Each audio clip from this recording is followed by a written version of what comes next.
Hello, I welcome you all in this presentation related with the subject failure analysis and prevention.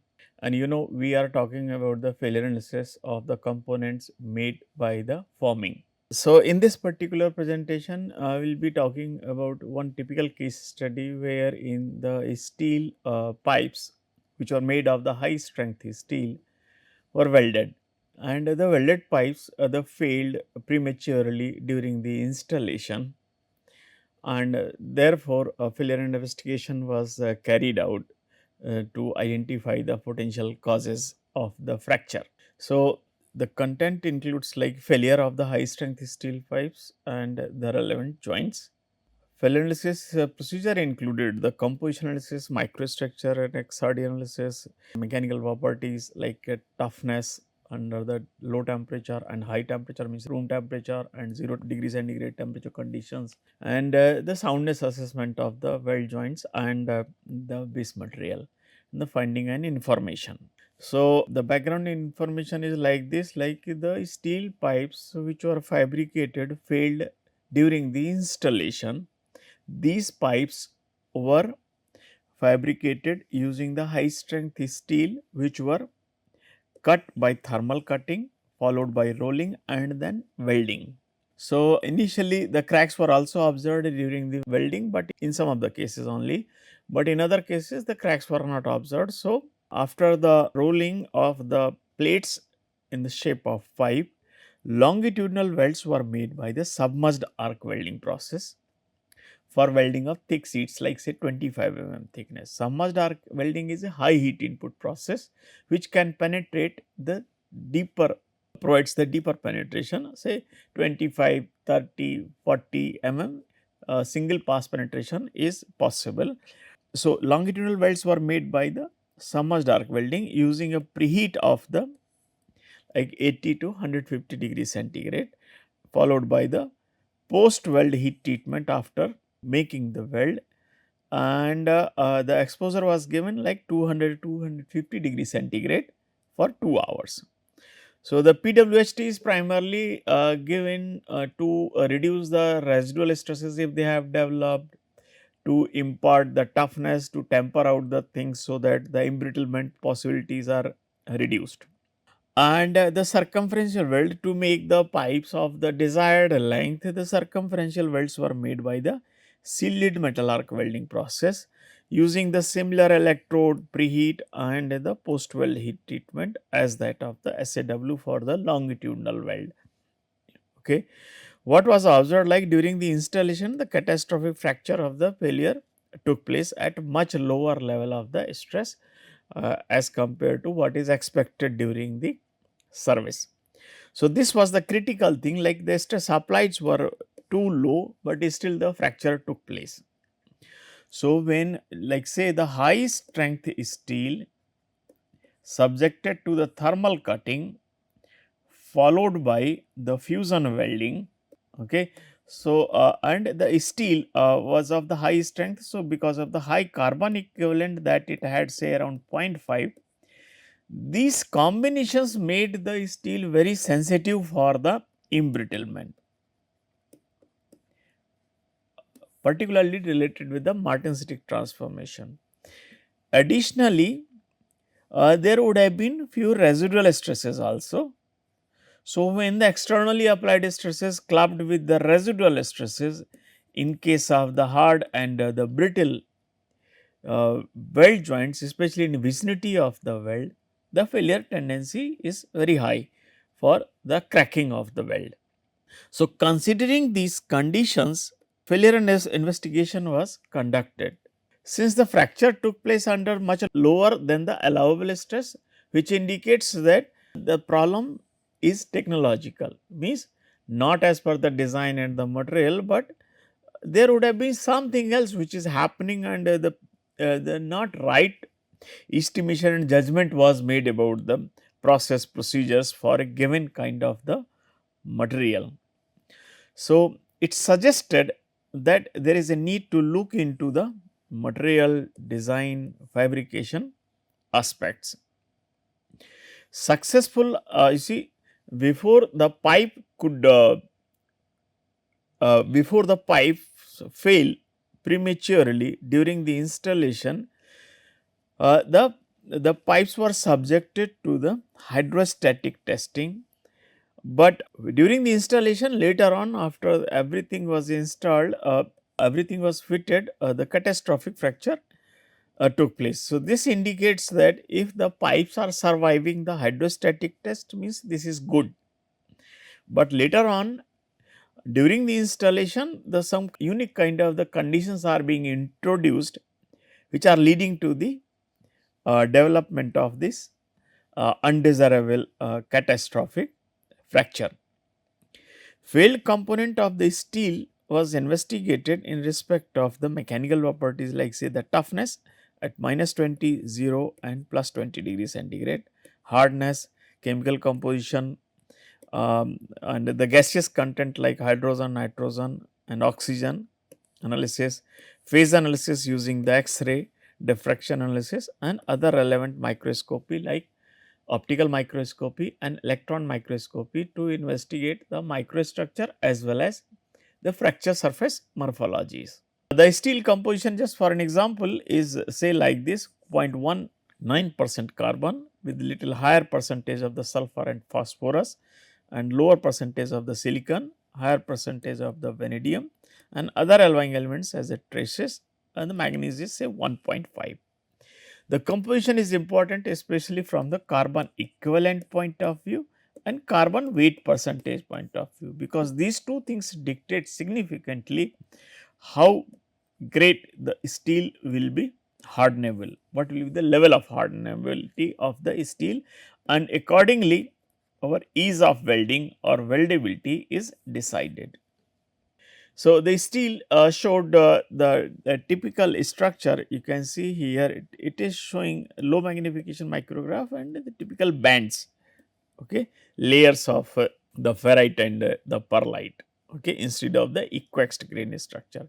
Mechanical properties were investigated and it was found that like yield strength is offset at 0.2%, 700 and 701 and 729, ultimate strength 733 and 761, modulus of elasticity and percentage reduction and total strength. So, the ductility is like say 15-16%, around 730 to 761 is the UTS, and the yield strength around 701 to 729. So, because different, there will always be some kind of the variability in terms of mechanical properties whenever the different samples are tested, but that is why the on an average minimum acceptable value is this or the maximum value is like this is specified. Considering the carbon content and the carbon equivalent, they still showed the weldability, weldable showed found steel indicated that this is in the weldable zone as per the Gray-Valley diagram, and what it suggests that using suitable precautions steel can be welded with the proper, if the proper care is taken. That care is what, especially from the residual stress point of view and for the like embrittlement being introduced due to the martensitic transformation. So, when proper preheat is used for hardenable steels, this helps to reduce the residual stresses as well as the embrittlement tendency due to the martensitic transformation, especially in the steels which are falling in the zone 2. So, since this zone 2 is the weldable zone, but it needs proper care with regard to the restraints during the welding as well as the preheating and the post heat treatments, so that residual stress and the embrittlement tendency, residual stress development and embrittlement tendency is minimized, and if these have developed, then also follow the PWHT, proper post weld heat treatment. So, if there is any dissolved gases, dissolved hydrogen or some untempered martensite or those things have been formed, then their severity can be minimized somewhat using the PWHT. So, the proper, so the carbon equivalent and the carbon content especially say corresponding to 0.2 or the around 0.45 to 0.5, this indicates the location and the weldability aspect of the steel. Okay.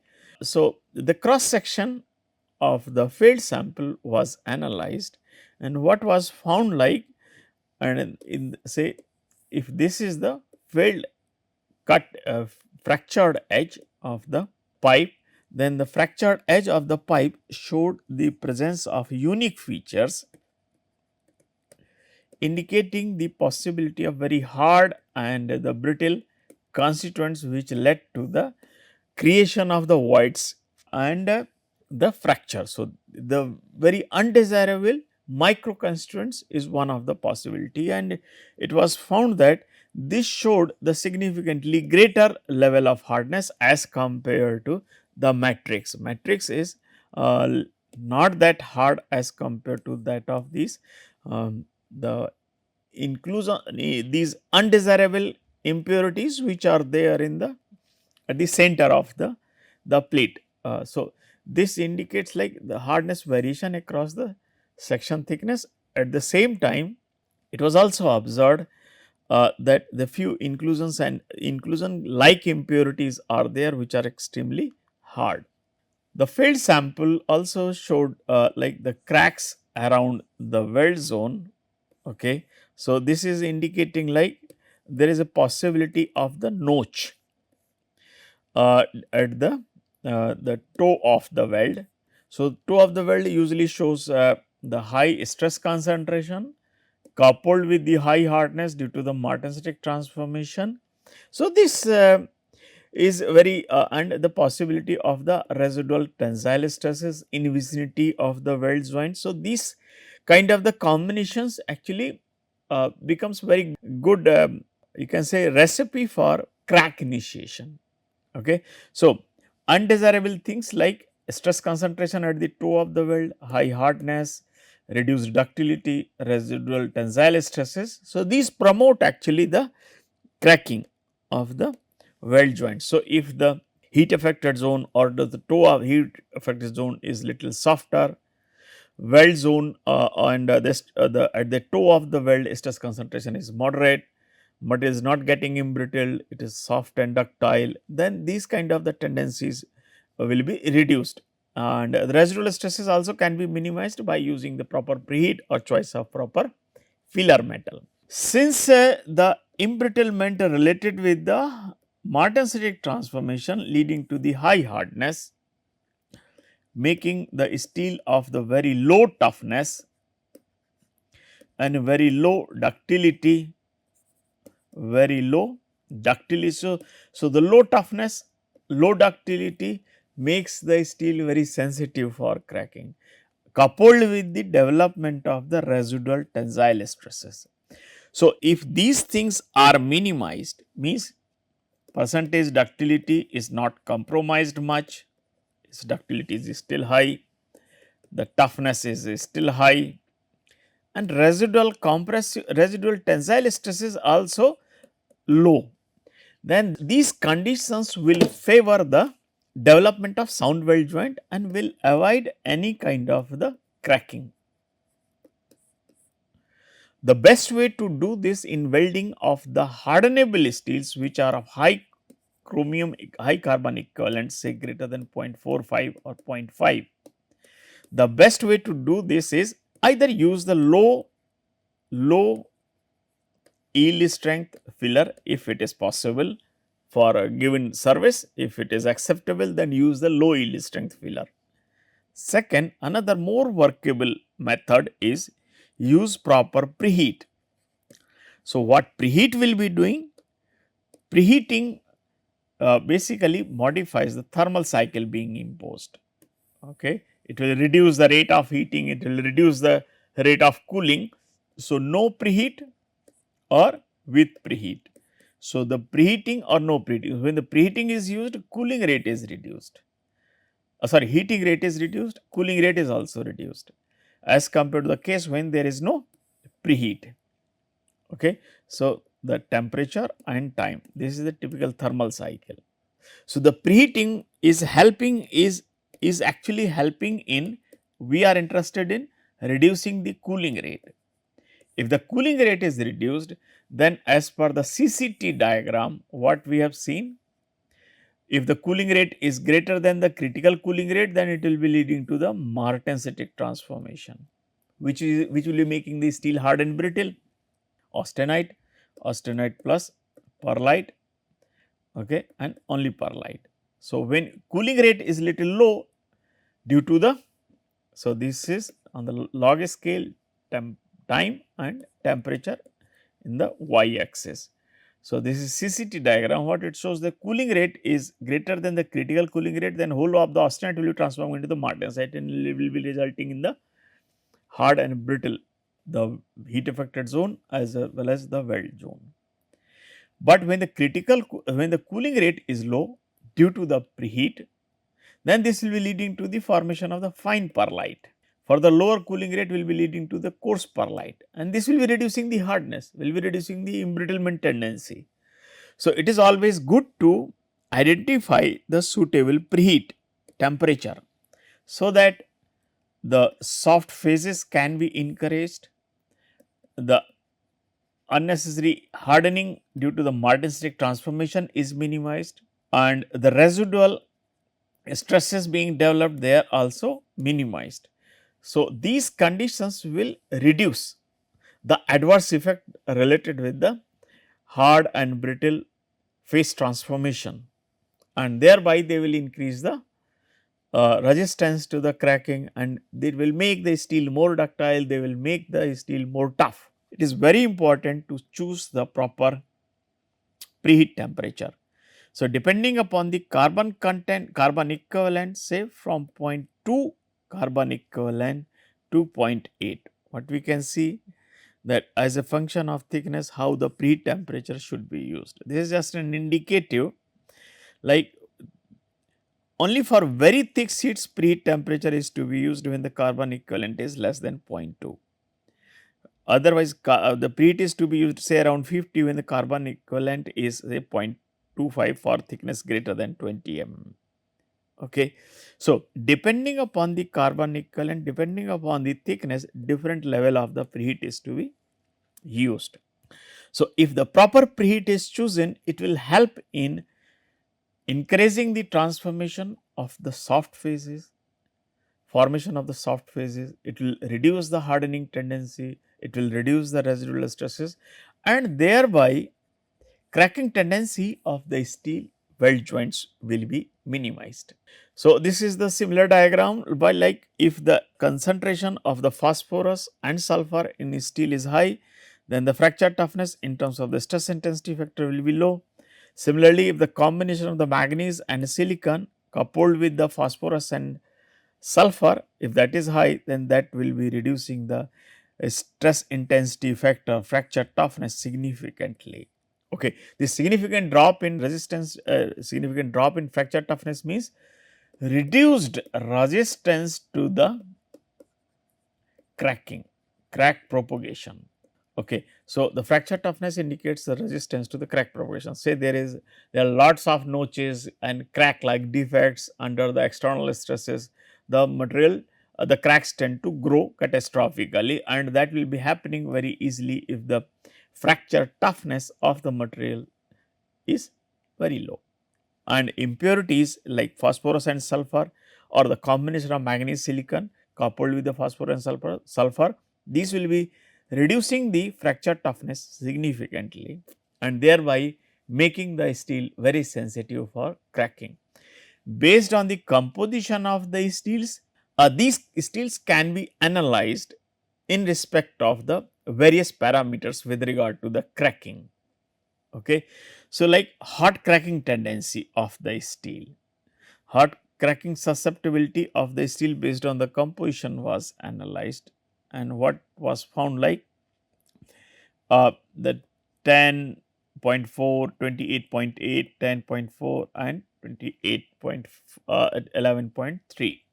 So, if the susceptibility is greater than 4, hot cracking sensitivity is greater than 4, then it will show the cracking tendency. Okay.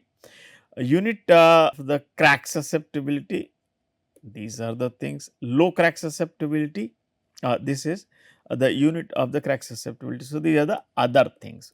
Okay.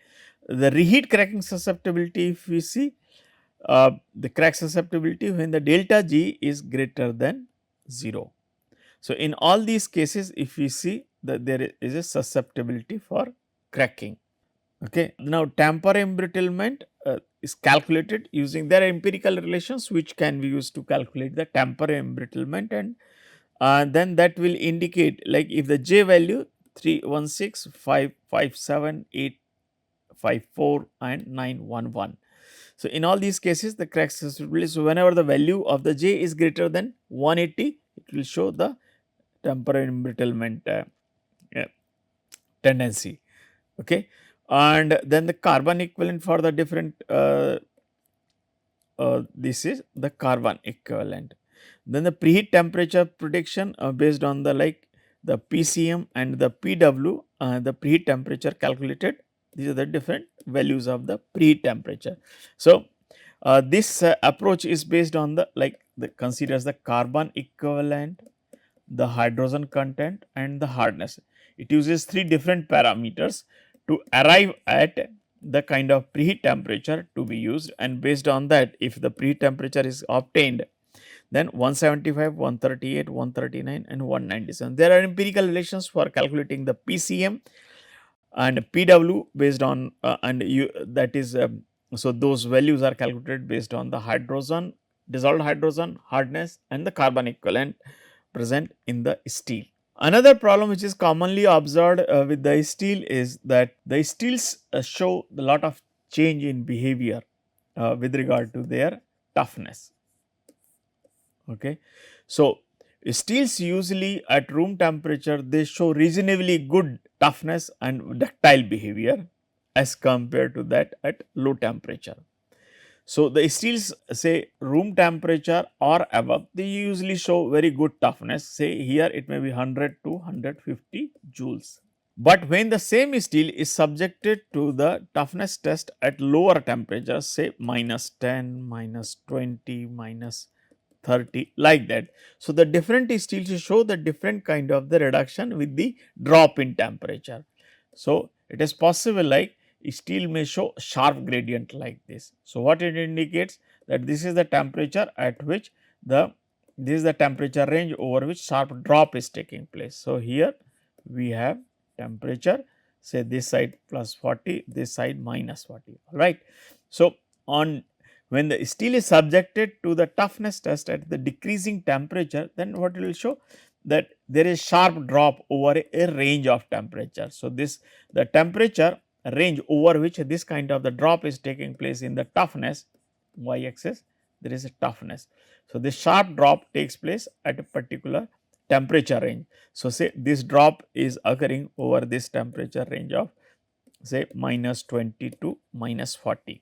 So, there will be a median temperature in between corresponding to the in this range the where this drop is taking place. It is possible like it can be very sharp, variation of just like say within 5 degree their drop is such a sharp, or it is slow. So, in that case we use the median temperature value to identify or to define the particular temperature at which the ductile to brittle transition temperature is ductile to brittle transition is taking place. Actually, the DBTT stands for the ductile to brittle transition, but this does not happen at one temperature value, it occurs over a range of temperature. So, this range can be very wide or it can be very narrow. Okay. If it is narrow, then it is little easier to define the ductile to brittle transition behavior as compared to the case when it is happening over a range. So, median value of the temperature is used to define the DBTT for a given material. The steel was subjected to the phase analysis to identify what are the various phases. So, steel showed the presence of ferrite, martensite, cementite and niobium and vanadium nitride because of the presence of these controlled amount of these alloying elements in the steel. So, the presence of these phases suggests the possibility of very hard and the brittle constituents apart from like little amount of the the ferrite was also found. When the steel was subjected to the toughness test, and the toughness test especially at 0 degree centigrade and minus 20 degree centigrade, it shows a lot of like the brittle fracture as evident from the cleavage facets on the fracture surface. So, as far as the findings are concerned, catastrophic fracture without any indication occurred due to the embrittlement of steel, suggesting the brittle fracture as indicated by the various factors like reduction in the fracture toughness, which dropped significantly, which was significantly lower than the expected one, reduction in ductility, increase of yield strength, and high yield to ultimate strength ratio of the failed steel. And the embrittlement was caused due to the strain aging coupled with the plastic deformation, presence of the gases like hydrogen, nitrogen and oxygen in steel, chemical heterogeneity in form of segregation of certain impurities and traces like the phosphorus, sulfur, silicon, manganese and vanadium, and presence of crack sensitive banded structure, high transition temperature promoted by the nitrogen and the high concentration of the vanadium, and the reduction in the critical stress intensity factor. So, the hypothesis is like a combination of the tensile stresses and embrittlement would have led to the failure. However, it is necessary condition uh, for fracture to occur is either applied stress or combination of applied and residual stress is greater than the fracture stress. This is one. Applied stress causes the stress intensity factor greater than the critical stress intensity factor in presence of the crack like discontinuities leading to the brittle fracture, and the sequence of events and the model characterization suggests the possibility of the delayed cracking for the catastrophic fracture.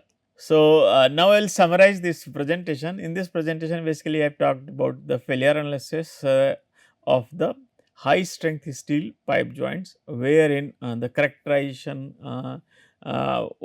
various types of the characterizations were used to establish the potential causes of the failure, which included like composition analysis, the tensile properties and the compositional aspects, and the microscopy and the XRD analysis. So, multiple types of the characterizations were carried out to see really what would have led to the failure. Thank you for your attention.